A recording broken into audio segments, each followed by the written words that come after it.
This call is now being recorded.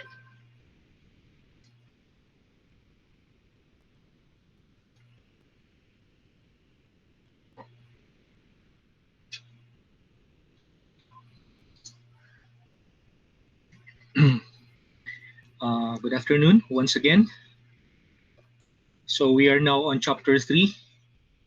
For chapter 3, we have common families of distributions.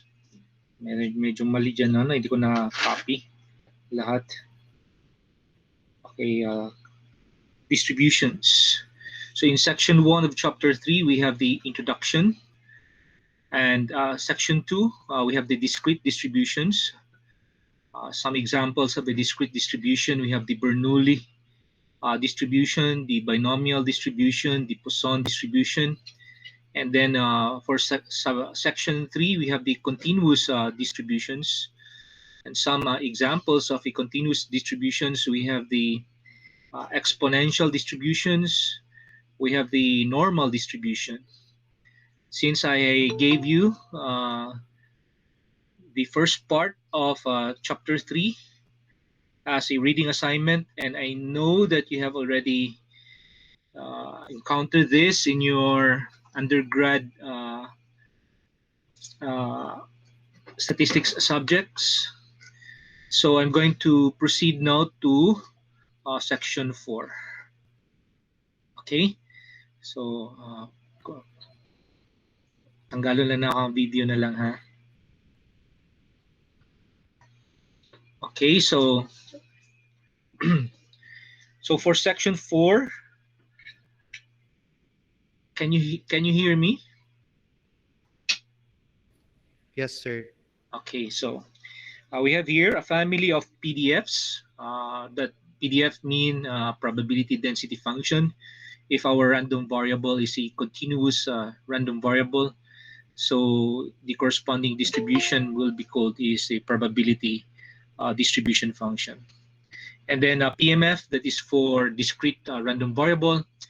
And this is called an exponential family if it can be expressed as. So in this equation, 3.4.1,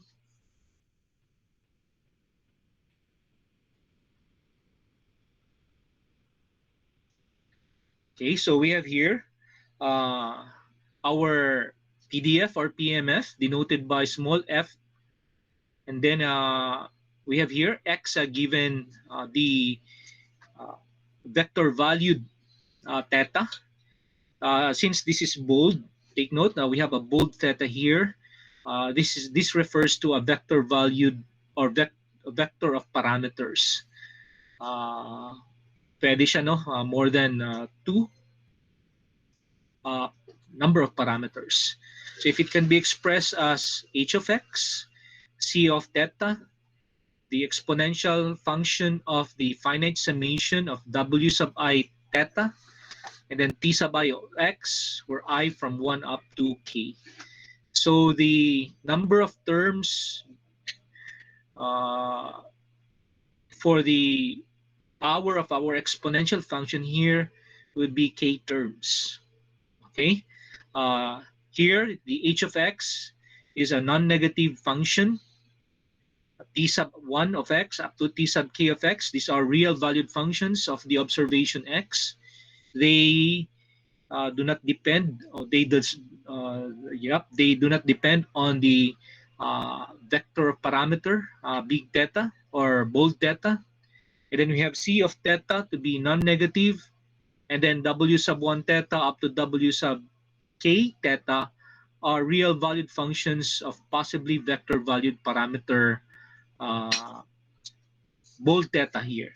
So these functions cannot depend on the realized value of our random variable x here. Supposedly, in our previous notation for the PDF or the PNF, we have this notation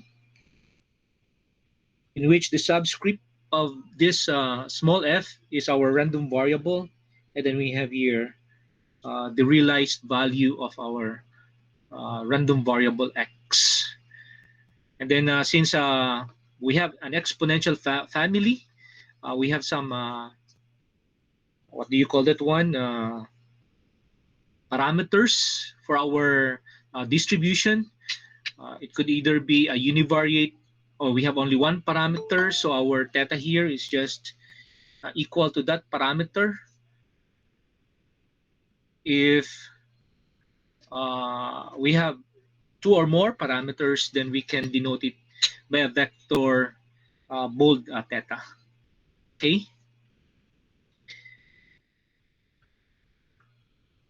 So to verify that a family of PDFs or PMF is an exponential family, we must identify the functions h of x, c of theta, w sub I of theta, and then p sub I of x. And then if we can express this exponential family in the form of 3.41, then we say that that distribution belongs to an exponential family. Okay, let's have an example to illustrate this. We have here the binomial exponential family. So let n be a positive integer, and consider the binomial NP family with p to be greater than 0 but less than 1. Okay, for this particular example, supposedly we have two parameters here, the n as well as p. So that means if we have two parameters, we can consider our bold theta to be a vector containing n and p. But for this example, we consider only a theta here to be equal to p. So hindi ito siya bold. According to our definition, our theta here is equal to p because we fixed our n. In this example, we let n here be a positive integer. So kasi fixed siya, so the only variable here in this binomial family is p. Okay, so that's our parameter now. Our p value is unspecified. It could be greater than 0 or between 0 and 1 exclusive. So then the probability mass function for this family for x 0 up to n and then p greater than 0 but less than 1 is this. Okay, so this is our probability mass function. And then if we're going to, this is, take note, this is 4x equals 0 up to n, and then p greater than 0 but less than 1. And then we can express this 1 minus p raised to n minus x to be equal to 1 minus p raised to n over p to the x. Sorry, not p to the x. 1 minus p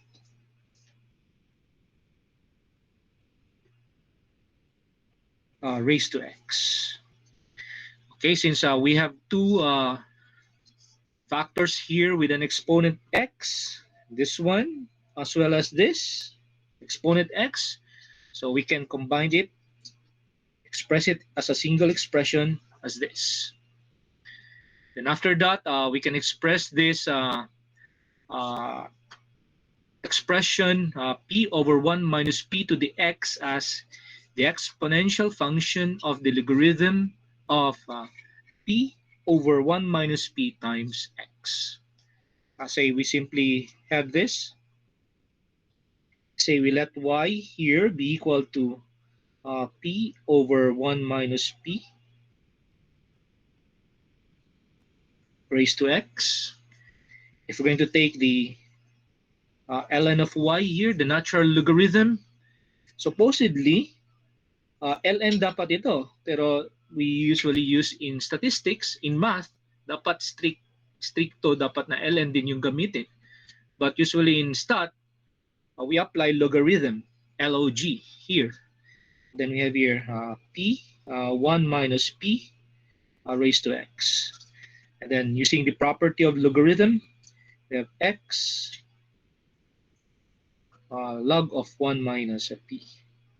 And then if we're going to apply the exponential function e here to both sides of the equation, then we have here y to be equal to the exponential function of, say we have here x, and then log of p 1 minus p. Ito yan siya. Okay? Kasali na yan, kasali na yan. No? So we have that. That is our y. Since our y here is equal to the expression p over 1 minus p raised to x. Therefore,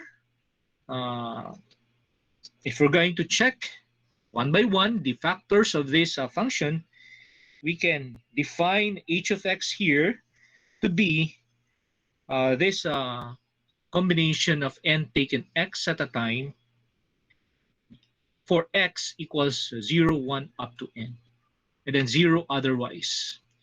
And then a function of our parameter p, which is c of p, take note, no?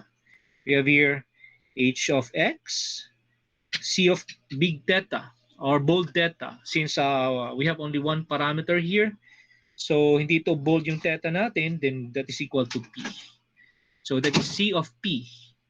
And then we have k, two terms for our, rather k here, the value of k here is equal to 1. We have only one term for our summation. Okay, so we have h of x, we have that, our function of the parameter. It is defined for p greater than 0 but less than 1. And then the w sub 1p, we have log of p over 1 minus p. Again, p greater than 0 but less than 1. And then t sub 1 of x will be equal to x. Then we have here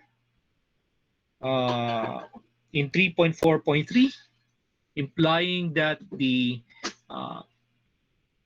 distribution or the probability distribution function belongs to an exponential family. By the way, kung nabasa niyo yung second section ng chapter, the way na present yung PMF ng binomial distribution, ganito. We have here f of x. Say this is our parameter. In this case, no, ang parameter lang natin na specified here is p. We have here n taken x. So we have here e to the x 1 minus p raised to n minus x. And then we have here x 0 up to n. And then we have here, pwede na may sulat niyang p greater than 0 but less than 1. For this particular example, we consider p to be greater than 0 but less than 1. Or you can write it in this manner. N choose x. We have p to the x, 1 minus p, n minus x. Kasi kung titingnan mo dito sa expression na to dito, baka yung pagka-imply ninyo na ang h of x is simply the combination of n taken x. Diba? Parang ganito yung pag-imply nyo kaagad. Ito yun. Sabihin natin, ito yung h of x. Ito yung function of our parameter, c of p. So ito yung still a function of our parameter. We have w sub 1p. And then ito yung siyang t sub 1. T ba yung nasa notation natin? Yeah, t sub I. So that is t sub 1 of x. So conclude na kaagad kayo na ang h of x is the combination of n taken x. Pero kung titingnan nyo dito, yung answer niya, yung h of x is this. We have it's being expressed in kalimutan tong paano nga tong ano to.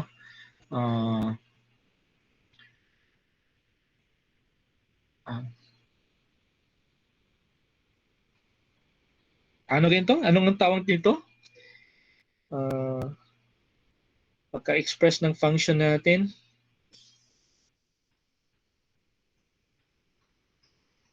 Kailangan nyo na lang, no? So we have here, n chose x. So for this, we have now the indicator function I of x on the set 0 up to n. And then we can have your condition for your parameter p. Kasi dito naman sinulat, no? Take note, 4x here, and then p. Kaya ganun pagkasulat niya. Then, di niya na sinulat yung x. And then after that, so nakuha na natin, no? Dot, dot, dot. So we have this combination of n taken x. So we have 1 minus p raised to n. The exponential function, say we have the log of p, 1 minus p, and then x, and then we have here the indicator function, and then we have here n. So dapat ang h of x, the h of x would be a function of x, n taken x, and then we have this indicator function. Piecewise pala. Tama yun. Kalimutan ko. Pagkasulat. So, itong part na to, the function h of x is written in a piecewise manner. O pwede ganito yung pag-express mo ng h of x. So, yung h of x pala, merong a combination of n taken x. We have a product, no? Of combination of n taken x and then the indicator function. Naintindihan nyo ba? Ba't ganun yung h of x? So, hindi ito hindi itong green na to. Questionable itong sa green na to na ito yung h of x. Ito, no? Kasi kung titingnan mo, halos pareho naman sa form dun sa itaas. Conclude ka agad kayo ng h of x here is the combination of n taken x. Is that clear?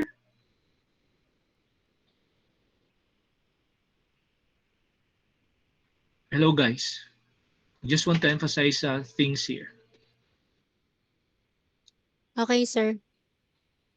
Okay, thank you for that. So that's our function of x, and then we have here function of our parameter p, and then this is also a function of our parameter p, and then this is also a function of x.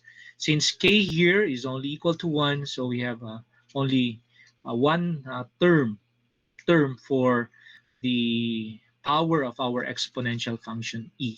No? Okay, so we have an example here illustrating our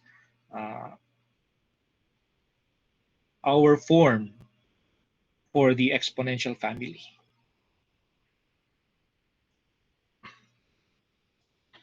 Okay, so the specific form of 3.4.1 results in exponential families having many nice mathematical properties. So one of the properties is being stated in theorem 3.4.2. It says here that if x is a random variable with PDF or PMF of the form 3.4.1, then the expectation of the finite summation of the partial derivative of w sub I of theta with respect to theta sub j of t sub I of x will be equal to the partial derivative of the logarithm log of c of theta with respect to theta sub j. Okay. And then we have the variance. We have here the finite summation of the partial derivative of w sub I of theta with respect to theta sub j times t sub I of x equal to this expression, the negative of the second partial derivative of the log of c of theta with respect to theta sub j minus the expectation of the finite summation of the second partial derivative of w sub I of theta with respect to theta sub j times t sub I of x. Let's have an example for this theorem as an illustration of theorem 3.4.2. Okay, so we have this. Ano na lang.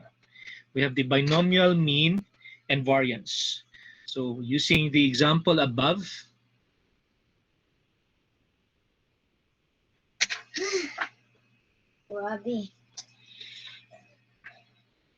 okay, ano nga yung w sub 1 of p natin? Ito, yung w sub 1 of p. So if we're going to take the derivative of this with respect to p,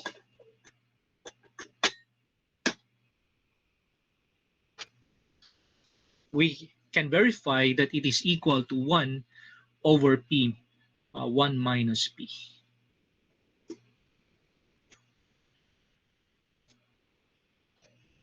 Okay, so that's the answer for that. Madali lang naman yan pag-verify.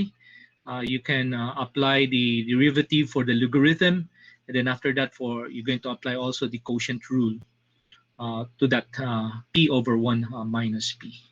And then the c of p, yung c of p natin, naka-indicate naman kanina yung c of p natin, that's actually the logarithm of 1 minus p raised to n. Okay, nakita naman natin yan kanina, no? 1 minus p raised to n. Okay, ito. Yung c of p. 1 minus p raised to n. Ito yung w sub 1 of p. And then, so if we're going to take the derivative of that with respect to p, apply first your property of logarithm. So we have here the derivative of n times the logarithm of 1 minus p with respect to p. And then for that, you're going to take the derivative with respect to p. So we have negative n over 1 minus p. Since the logarithm, the derivative of the log of 1 minus p here is a 1 over 1 minus p, and then times the derivative of 1 minus p, which is equal to negative 1. That is why we have a negative numerator here, negative n over 1 minus p. Okay, so from theorem 3.4.2, the expectation. So, kailangan natin muna ito i-solve, itong part na to. Yung summation, itong part. Okay? So, since k is equal to 1, in this case, wala yung summation na lang, no? Then we have automatically, we have the expectation of, so we have now the derivative of w sub I, or in the case, w sub 1 of p, so we have 1 over 1 minus p. P pala. Meron pa p. And then, yung t sub I of x, in this case, yung t sub I of x will just be equal to x. Kaya ito yung result natin. Equal to. Ayan. That's according to theorem 3.4.2. Ito yung first part. And then, the derivative. No? The derivative of the log of c of theta. So yung c of theta natin, ito yung part, c of p. So the derivative of that, so we have negative of, so we have the negative of negative n over 1 minus p. So we have now n over 1 minus p. Okay, that's according to equation 3.4.4. And then we can further simplify this, in which we get that the mean of x here, in which x having a binomial distribution, will be equal to n minus p. So this would imply here we have 1 over p, 1 minus p, and then the expectation of x will be equal to n times 1 minus p. Therefore, the mean of x here will be equal to NP. Okay, so that's the first result. This theorem is being used to compute for our moments. So kalito, first moment, the mean of x is equal to NP. And then in 3.4.5, we can compute for the variance of this summation. So meron tayong variance. Ito yung kinukuha natin. So we have here 1 over P times 1 minus P. So yan yung derivative natin of W sub 1 of P with respect to P. Then we have here X. So this is equal to what? So we're going to take the second partial derivative of log of C of theta. So kung ito yung first derivative. So ano yung second partial derivative? So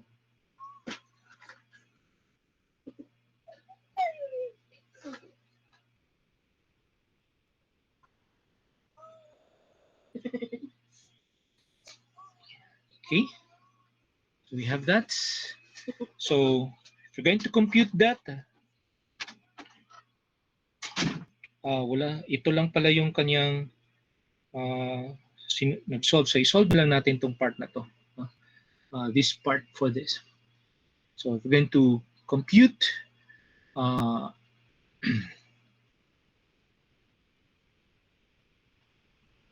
this answer would be equal to what?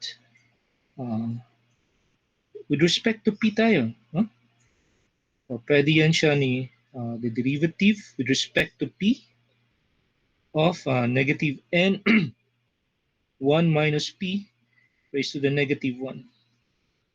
So we have positive N 1 minus P quantity square. So this is equal to N over 1 minus P quantity square. Okay? Ito yung part na to. May negative pa pala siya. So we have the negative of that.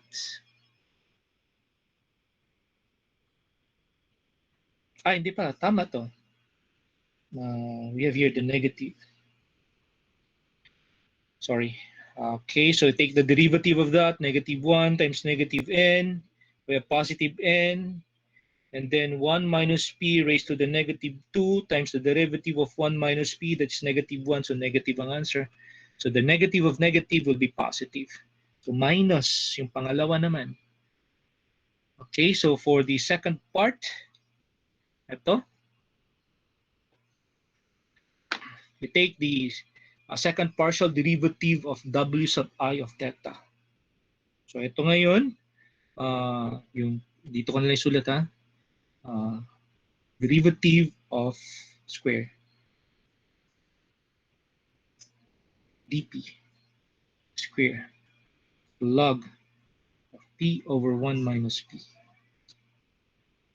This will just be equal to D, the derivative of 1 over P 1 minus P. Okay, so we're going to take the derivative of this. You will have a result negative 1 plus 2P over P square 1 minus P square. Okay, so we have now the expectation of isang term lamang tayo.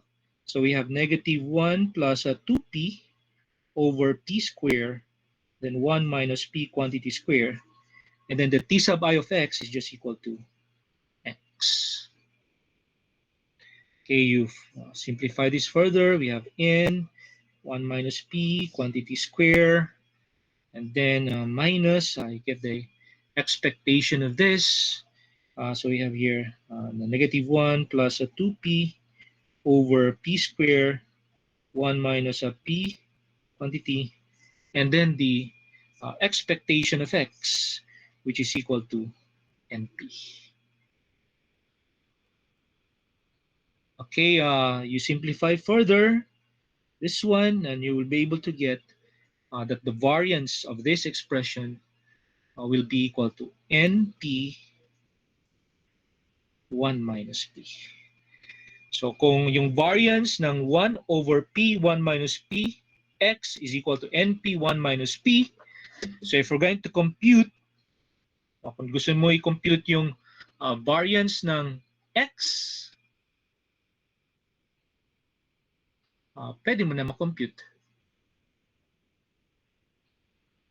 Sorry ha.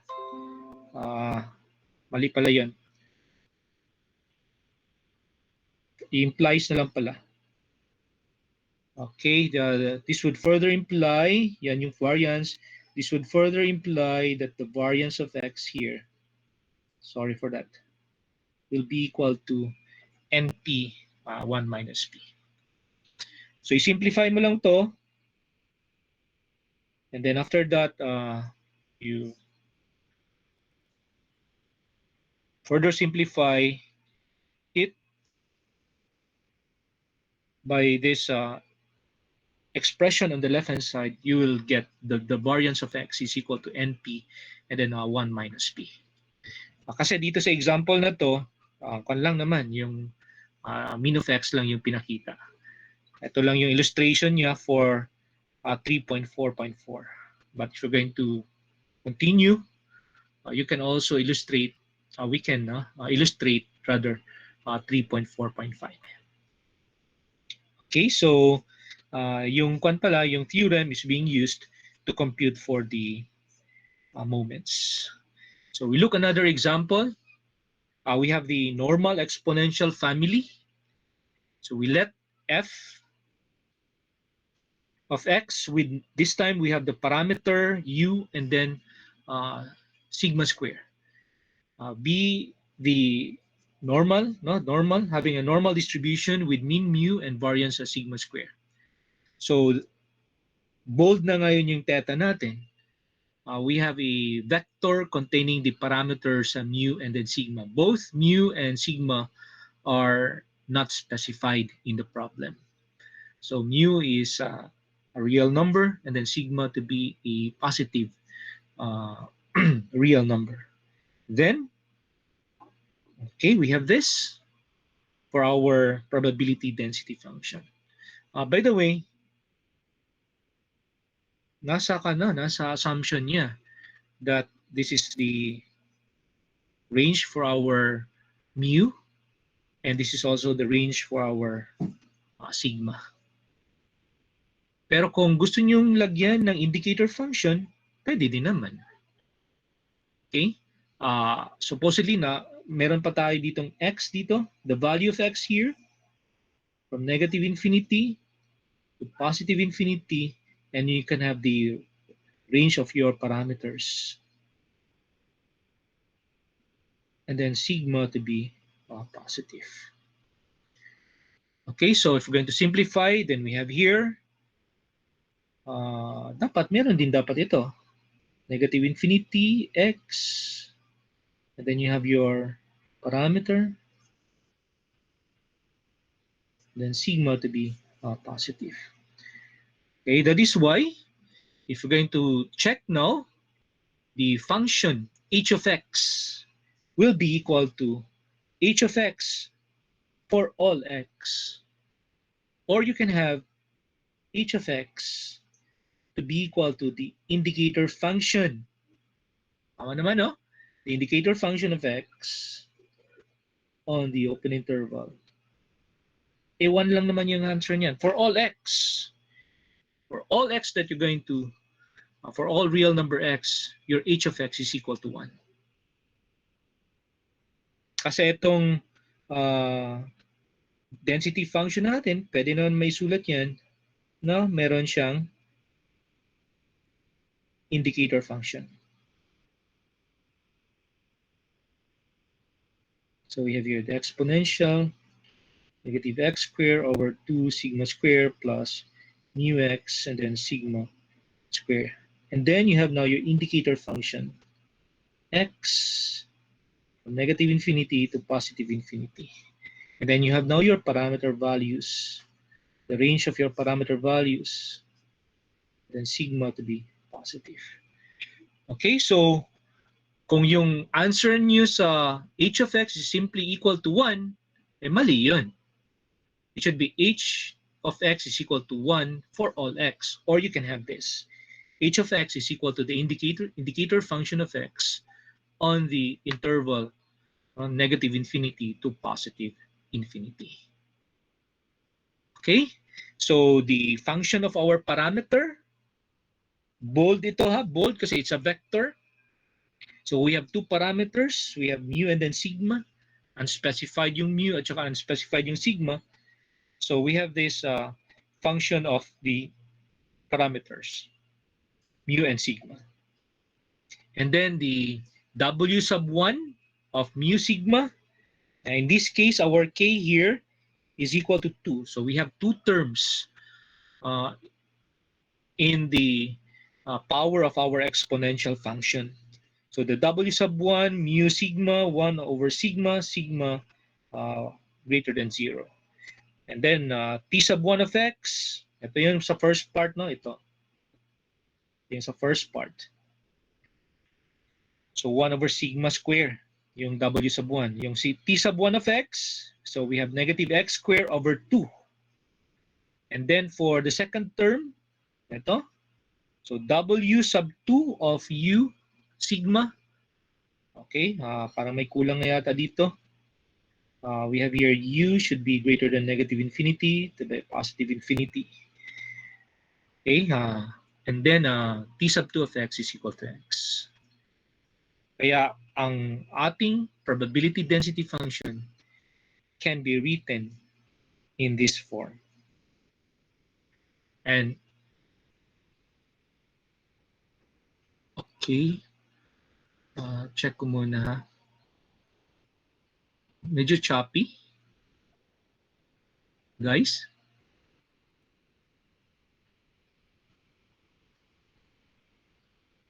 Hello guys?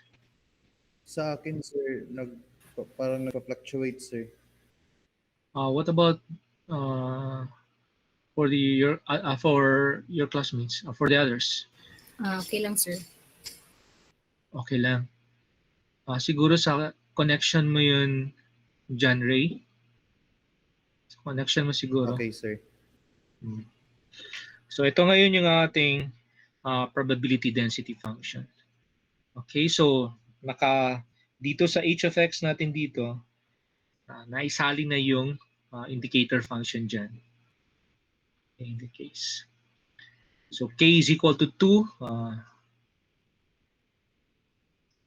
That is why we can express this now, yung summation natin dito for this, two terms. I hope naintindihan nyo yun, no, na usually magkamali yung estudyante, lalo na yung sa pag-define ng function h of x. Okay, actually, nandito pa yung definition ng indicator function. Kung sabihin lang natin, no, the indicator function of a set A most often denoted by I sub A of x. So I sub A of x is equal to 1 if this x is an element of that set A. And then 0 if x is not an element of set A. And then we have here an alternative notation for the indicator function. That is why in the normal PDF, in the previous example, nandito yon. Kita nyo yun? Actually, na-incorporate siya dito sa h of x. Sabi dito, since the indicator function is a function of only x, it can be incorporated into h of x. Kaya yun yung makikita natin sa form in 3.4.1. Wala na itong indicator function. Kaya yung h of x at saka itong indicator function na incorporate yan silang dalawa.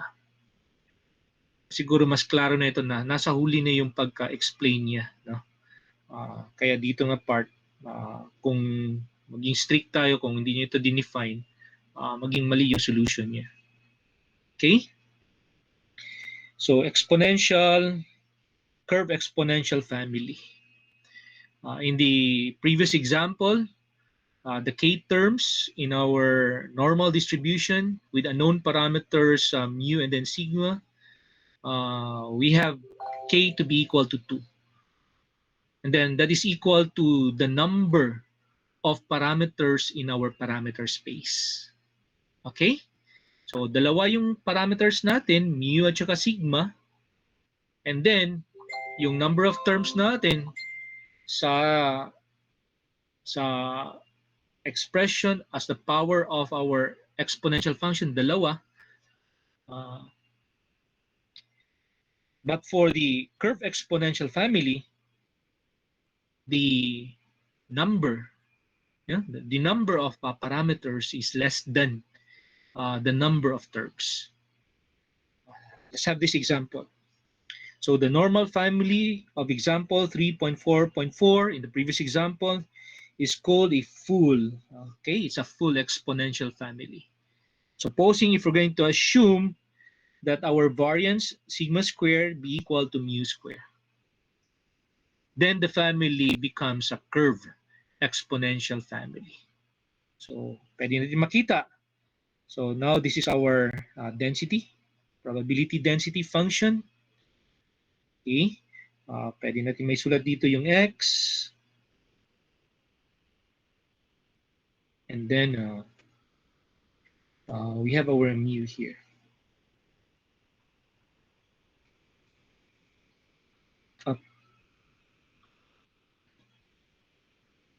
Positive infinity. Okay? And then, pwede naman yan. Now we have here x.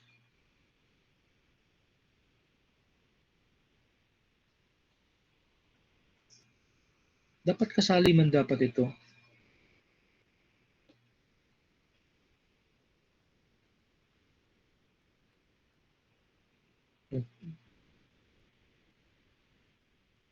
Kung nabasa niyo yung section 2 at saka section 3, nandyan yung x.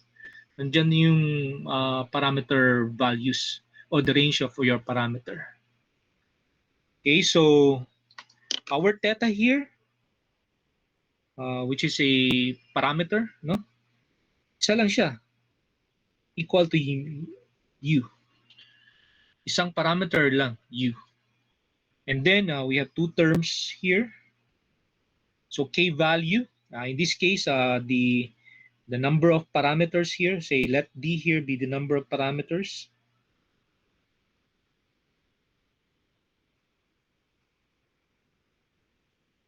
So d is equal to 1.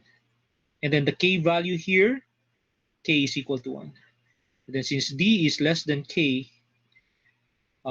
then the exponential family is now a curve, what we call the curve exponential family. So madali lang masyado, no? Malalaman kung yung exponential family is a full exponential family or a curve exponential family. If the number of parameters is less than the number of terms, no? K terms in our in the power of our exponential function, then we say that our exponential family is a curve exponential family. We have another example here. The justification, we can see that in chapter 5. So sa last part pa yan ang discussion natin, but we will see that if we have x sub 1 up to x sub n is a sample from a Poisson lambda population, then the distribution of the sample mean, okay, the distribution of the sample mean, this is our sample mean, the summation of x sub I, finite summation over n, has a normal distribution. The sample mean has a normal distribution with mean lambda and then the variance lambda over n. Okay, so we have only one parameter here for the normal distribution, no, of our sample mean x bar, lambda. And we can see that this is a curve exponential family using, no, the above results. And then another one, if x sub 1 up to x sub n are IID Bernoulli with parameter p, then the sample mean x bar has a normal distribution with mean p and then the variance P times 1 minus P over N. Again, this family of distribution is a curve, exponential family. Isa lang yung ating parameter P. The number of parameter is less than the number of K terms. Indeed, this is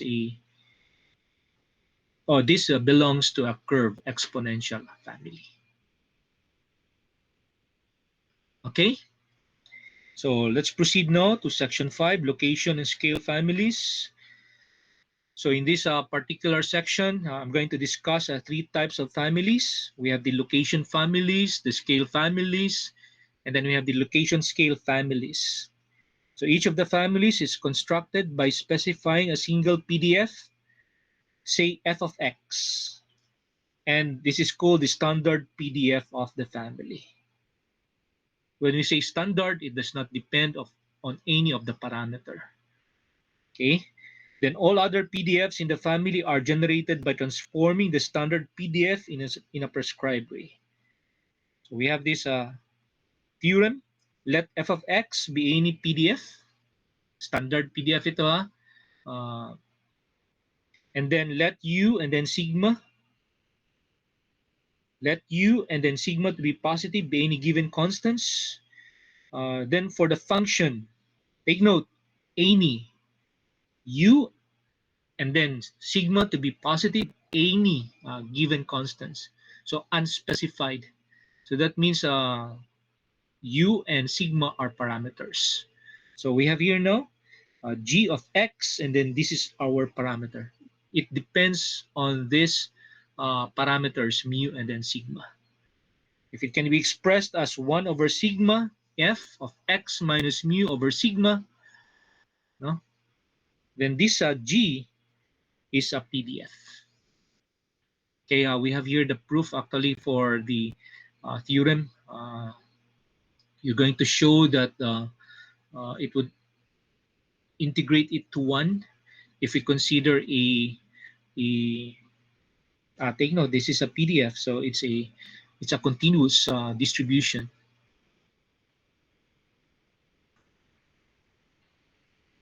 And then let's have this definition. Let f of x be any PDF, then the family of PDFs f of x minus mu indexed by the parameter mu. Mu is any real number. This is called a location family with standard PDF f of x, and mu is called the location parameter of the family. Okay, we have here a figure. 2 members of the same location family, means at 0 and then 2. So ibig sabihin ito yung mu natin equal to 0 and this mu is equal to 2. So in this case, we have here the standard PDF. Yung standard PDF, it does not depend on our parameter because this is equal to f of x minus 0. Ang mu natin dito, 0 naman. In this case, mu is equal to 0. So pareho lang.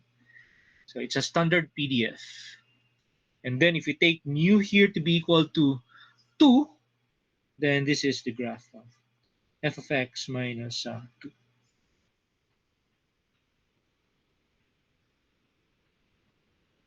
Okay. So, for example, if our sigma positive, no, we have a positive sigma is specified, known number, and then we define our f of x here. Take note, f of x here is a standard PDF. Bakit siya standard PDF?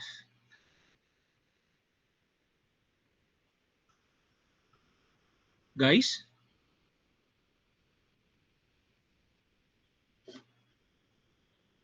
Baka kung sabihin niyo kasi kung sabihin natin standard normal. Yung standard normal naman natin, we have here f of z. Kung z yung z having a normal distribution 0, 1, standard PDF pa rin ito.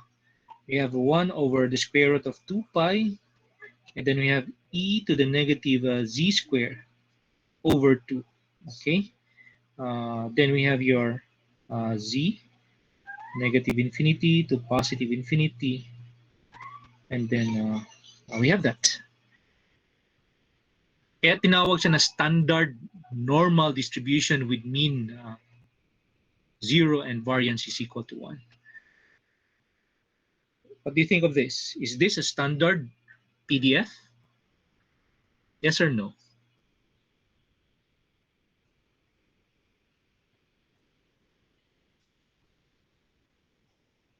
Hello guys. Itong f of x natin dito, is this a standard PDF?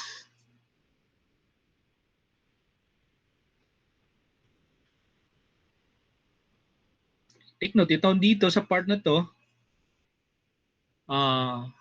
your distribution does not depend on any of the parameters or parameters. Ito, is this a standard PDF? Guys, standard ba siya?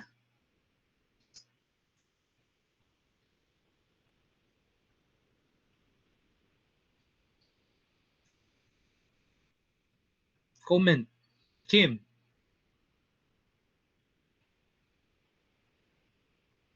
Kim? Yes, sir. Standard PDF?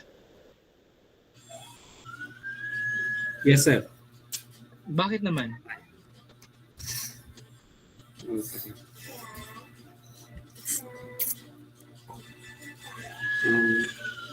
Kung ito, standard normal. Ito. Ito siya, no? Standard PDF dito. Bakit siya standard PDF? It's because we specify our sigma. So kahit nilagyan mo ng parang parameter dyan na sigma, pero known yan siya, fix. Still fix. Makikita nyo parang variable siya, no? Unknown. But it's being specified to be a positive, a specified positive real number. That is why still a standard, no? Allocation family with standard PDF f of x. So it's a set of normal distributions with unknown. Yung unknown lang niya is mean mu, but sigma square is known. The known variance. Okay, so to see this, check that replacing x by x minus mu in the above formula yields the PDF of the form 3.3.13. By the way, in the location family, given this parameter mu, we actually shift the graph of our PDF to the right, either to the right or to the left. Okay, and then so if x is a random variable with PDF f of x minus mu, then x may be represented, take note, no? Then x may be represented as capital letter X, random variable x, to be equal to z plus mu, where z is a random variable with PDF f of z. So this representation is a consequence of theorem 3.5.6. We take our sigma here to be equal to 1. And then let's have an example here again. The exponential location family. So we let f of x here to be equal to e to the x, in which the support x is non-negative. Okay, so this is a standard PDF. It does not depend on any parameter. And then f of x is equal to 0 for x less than 0. Okay, nakasulat pala dito na piecewise function.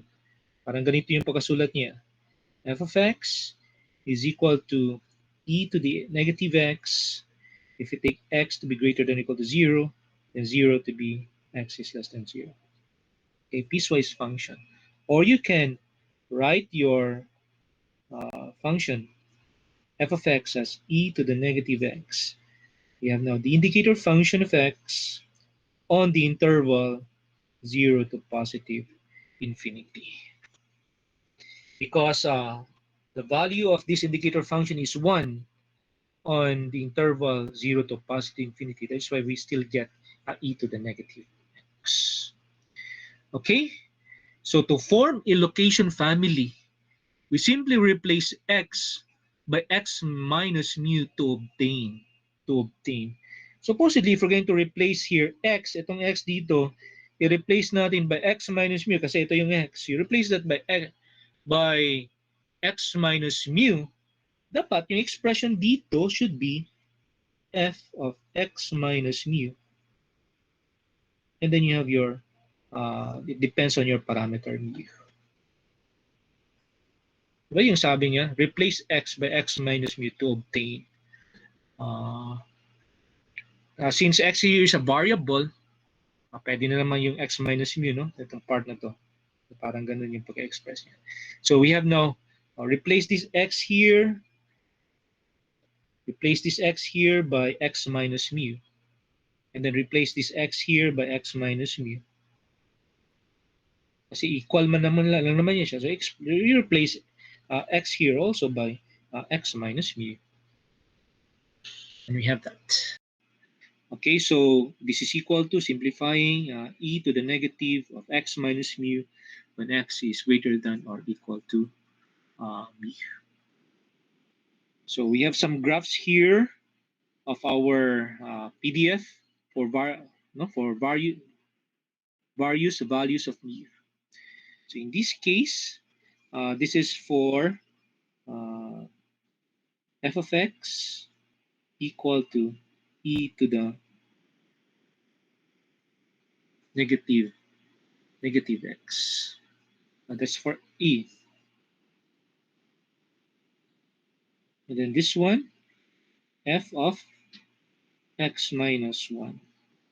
So we have here e to the negative x. Negative x minus 1. And then for the other. So we just simply shift the graph of our PDF either to the right or to the left, but still we have the same shape for our PDF. Another definition, let f of x be any PDF. Then for any positive sigma, the family of PDFs, 1 over sigma, f of x over sigma, indexed by the parameter sigma, is called the scale family with standard PDF. We have here our standard PDF. And then sigma is called the scale parameter of the family. So the effect of introducing the scale parameter sigma, it's either to stretch when sigma is greater than 1 or to contract when sigma is greater than 1. But actually, positive pa rin siya, greater than 0. So the graph of our PDF, that's the graph of the PDF while still maintaining the same basic shape of the graph. Okay, this is illustrated in figure 3.5.3. By the way, dito sa PDF ko, hindi ko na ilagay yung kanyang figure. So, pwede na natin tingnan dito.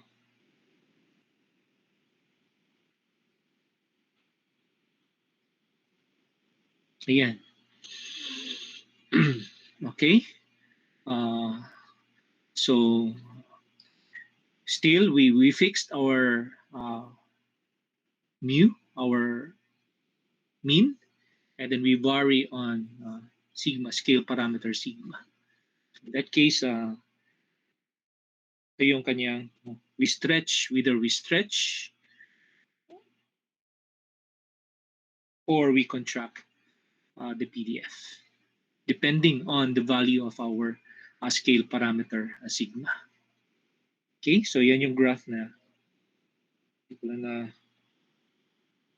yun dito. Okay, sa iba to. Okay, definition 3.5.5, given f of x be any PDF. This is actually the standard PDF for any mu. which is a real number, and any positive sigma, the family of PDFs, 1 over sigma, f of x minus mu over sigma, this time indexed by the parameter mu and sigma, is called the location scale family with standard PDF, f of x. U is called the location parameter, sigma is called the scale parameter. So if we have these two parameters, yung parameter mu, we're going to shift either to the right or to the left. For the parameter sigma, we either contract or stretch our PDF.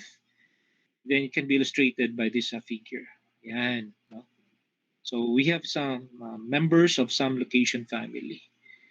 So pwede siya na we have different values for mu as well on sigma.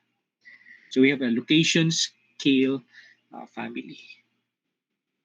Theorem 3.5.6, let f of let f be any PDF, let u be any real number, and let sigma be any positive real number. Then x is a random variable with PDF. Okay, we have PDF, this PDF, 1 over sigma f of x minus mu over sigma, if and only if there exists a random variable z with PDF f of z. And then x can be expressed as sigma z plus mu. Okay? Parang ang z natin dito, capital letter Z, will be equal to x minus mu over sigma.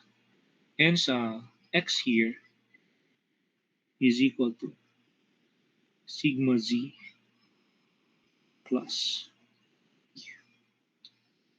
Okay, we have that transformation. Random variable x, and then we have the transformation of this random variable x into z. Theorem 3.5.7, let z be a random variable with PDF f of z. And then suppose the mean of z and the variance of z exist. If x is a random variable having this PDF, then the mean of x will just be equal to sigma e to the z plus mu, and then the variance of x will be equal to sigma square variance of x. Okay, madali lang naman ito. We have here the mean of x. Pwede naman nilalagyan ng z star. Say the mean of x here, okay, will be equal to the mean of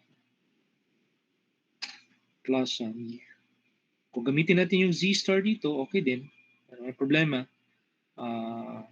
Kasi z, no? Pareho lang naman yun in that case.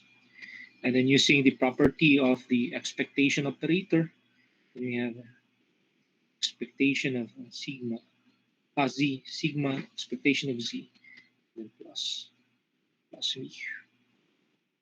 Yan. And same thing with the variance.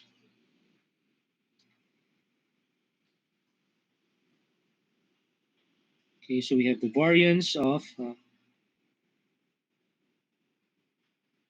plus mu. Okay, it's clear that it is equal to, using the property that we have for variance of z. Okay, so yan yung sa ating chapter 3, pero magdi-discuss pa ako sa last part ng chapter 3.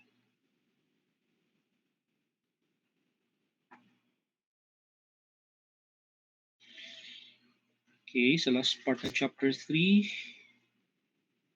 Go here. Ito na lang ha, wala akong nagawang PDF. So we have section 6, inequalities and then identities.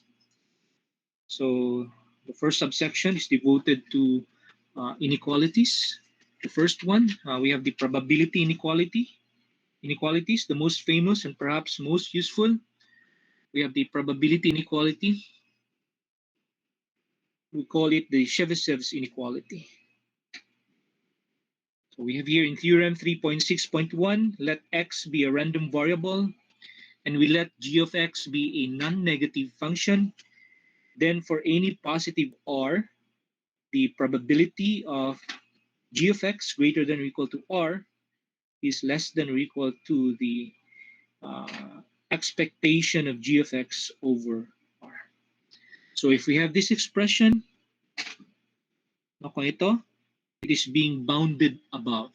No? It's being bounded above by the expectation of g of x over r.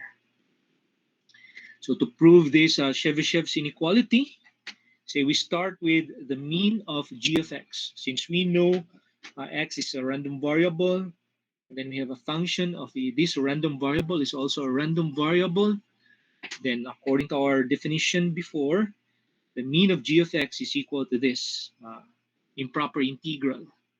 We just apply the continuous case. Okay, so we have g of x, and then we have times the probability density function, small f sub x of x dx evaluated from negative infinity to positive infinity. Okay, since we know that g is non-negative, g of x is a non-negative function, pwede naman natin ma-express yan.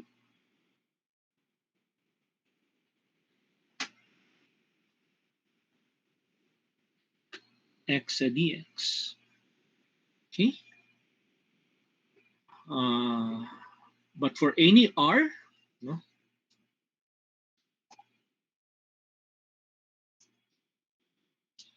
this would be equal to, say we have here g of x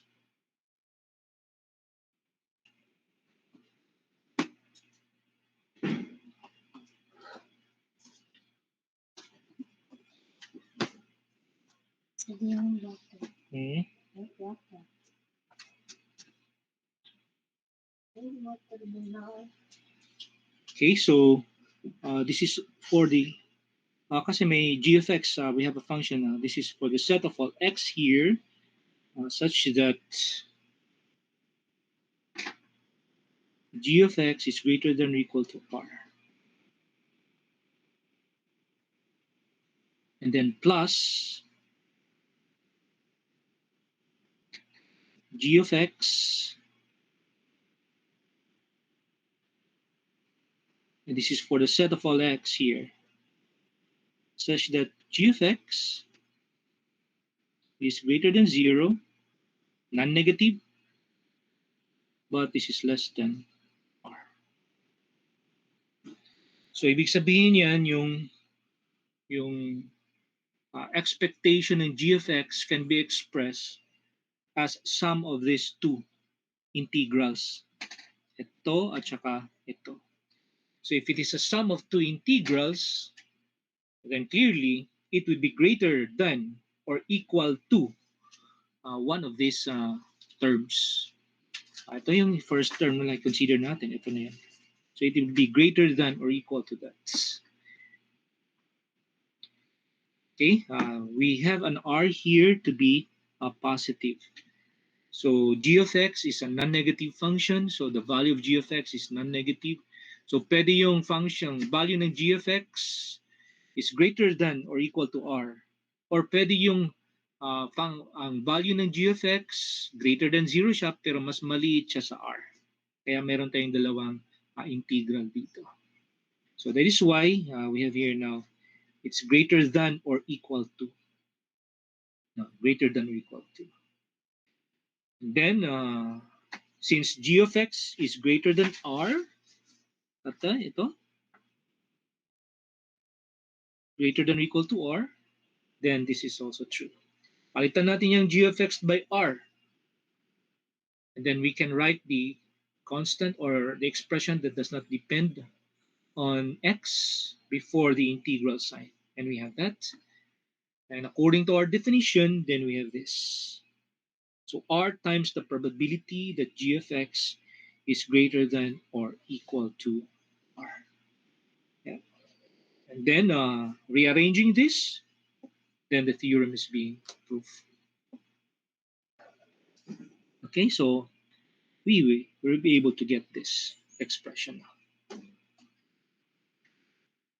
Okay, illustrating our Chebyshev's inequality, the most widespread use of Chebyshev inequality involves means and variances. So we let g of x here to be equal to the square of x minus mu over sigma square, where mu is equal to the mean of x, and then sigma square is equal to the variance of x. So for convenience, we can write r here to be equal to t square. Okay.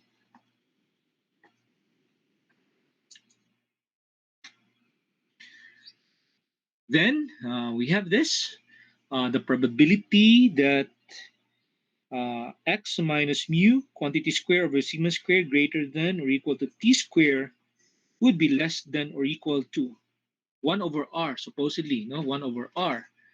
But we have now 1 over t square, and then the mean of, kung yung x natin, yung g of x natin dito, would be this expression, x minus mu. Random variable tayo, x minus mu, quantity square over sigma square. So dapat, pag may expectation tayo dito, it should be a capital, no? Capital X, referring to the random variable. Kasi ito, g of x, itong x dito, it refers to the realized value of our random variable, x. Okay, so we have that. And then we know that the expectation, the expectation of x minus mu quantity square here is equal to the variance of x. And the variance of x is equal to sigma square. So sigma square will cancel out. Ito at saka ito. So it is equal now to 1 over t square. Okay, so we get this inequality now. Since we know that the square root, the absolute value of, say, an expression e here, pwede naman iba na lang, no? Say we have the absolute value of a equal to the square root of a square here. It is equal to a square. So we have that. We get this inequality. The probability of the absolute value of x minus mu greater than or equal to t over t sigma. Pwede naman ma-express ito.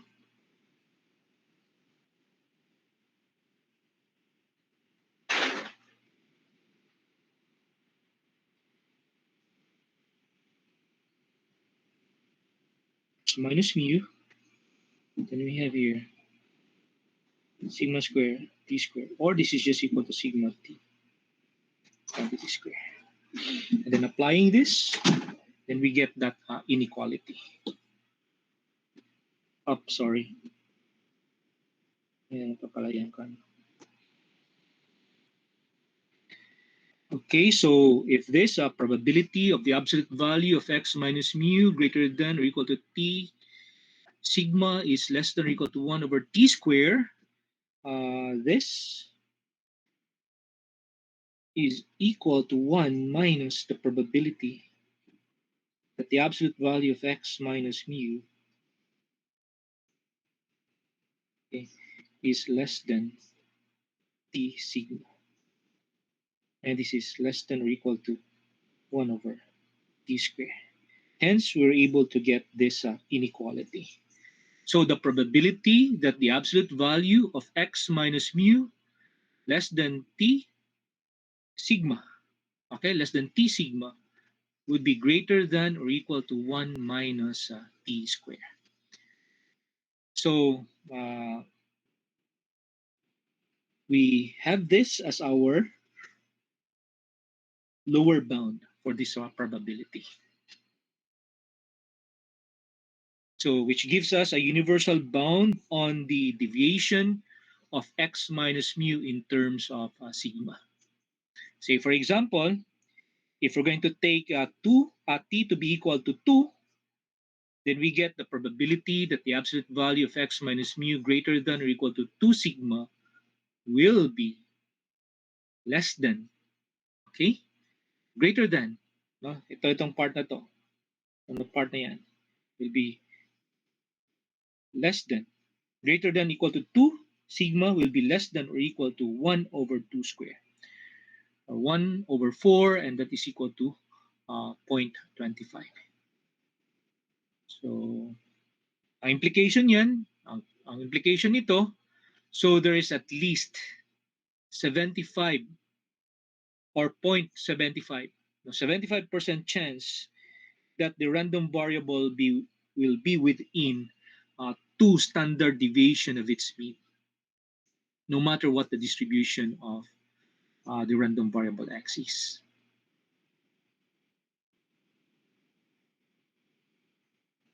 Now, 2 standard deviation from the mean. So yung value niya, kung ang probability that the absolute value of x minus mu greater than or equal to 2 sigma, 2 standard deviation from our mean would be less than or equal to 0.25. So maliit lang. Kunyari, ito yung mean natin. No? I hope na-illustrate yan before. So ito yung ating, say this is our sigma. Though this is negative sigma niya. It's 2 standard deviation. Yan, 2 standard deviation. Ito na yan, 2 sigma. 2 sigma. So itong value nito, 0.25. So ang upper bound nito, ang pinakamalaki na probability or itong area nitong region na to is equal to 0.25. So at least, that would imply that at least a 75% chance that the random variable will be within. So itong part na to, itong area na to, will be 0.75 ang probability for that. Yung area niya is 0.75. If the total area is equal to 1, so that would mean for 0.75. So ito yung kanyang application of the Chebyshev's inequality. Okay, so this is for the one of the inequalities. And then, hindi ko na i-discuss itong section 2, subsection 2 of section 6, the identities.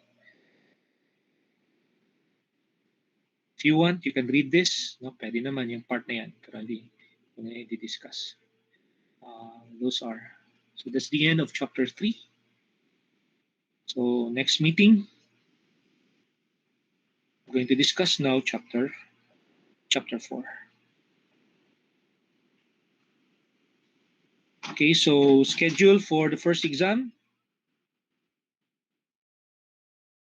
Yeah, chapter 4. Dalawang chapter na lang, chapter 4, then chapter 5. Kasi yung chapter 6, that will be for the inference part. So schedule for the exam. Can we have our exam on Friday next week? Here's your body t-shirt thing. Chapter 1 up to chapter 3. Parang review naman yun na part, no? Chapter 1 to chapter 3. Here's your body t-shirt. Kwan pa naman ngayon, Thursday. Friday next week pa naman. Hindi ngayon Friday.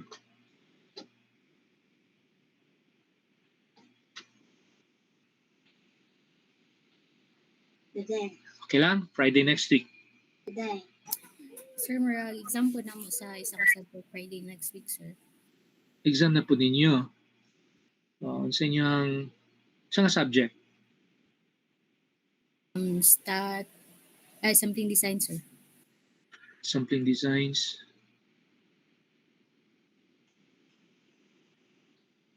So, kailan tayo mag-exam? Next Monday?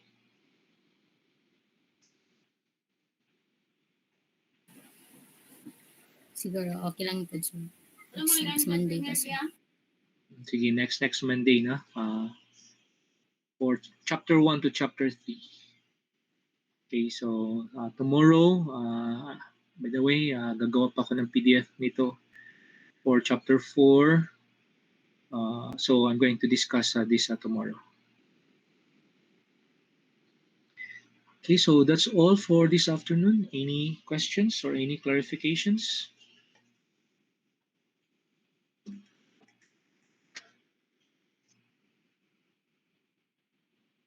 Today,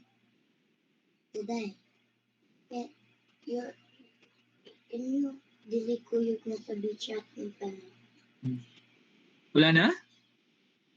I hope na nabasa niyo yung chapter sections 1, sections 2, sections 1, 2, and 3. Ano naman? What do you mean by same time resource? Ano yun sa exam? Yung clarification? Same time sa atong lecture sir. By the way, yung exam ko pala, kanyan siya, open siya. Kung Monday siya, no? Open siya for the whole day, 24 hours. But the exam is good only for 4 hours. So, kung kailan yung malakas yung internet connection ninyo, supposing malakas yung internet connection nyo, madaling araw, mga alas 2 ng umaga. So if you're going to open it, gagamitin natin yung Mollet 3.0, doon ko lang ipopost. Yun lang yung gamit ko sa Mole, no? So kung i-open mo siya ng 2 o'clock in the morning, the exam will end at 6 o'clock. So 2, 3, 4, 5, 6. So by 6 o'clock in the morning, it will automatically end. So kung mag-open ka naman sa gabi mas malakas na connection sa inyo, supposing mag-open ka ng 6 o'clock in the evening, so 7, 8, 9, 10. By 10, matatapos na. Yep, ako na siguro mag-add sa inyo, gamay raman mo. Open nose, wala mo kumahimo na. Written ba siya sir? Dili ma-end ang exam if ever nga ma-disconnect ni sir or ma-end po siya. Kansya, you're going to answer it in your paper, and then you're going to pass the PDF of your answer. So i-paste, nyo lang doon, i-attach nyo lang doon sa Mole yung PDF. May instruction naman ko na PDF. So written, pwede nyo lang, picturean nyo lang yung answer nyo, solution nyo. Convert your picture to PDF, and then attach it doon sa Mole, yung pag-send nyo ng answer. Noted sir, thank you.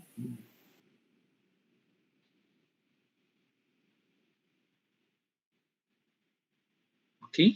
Wala na?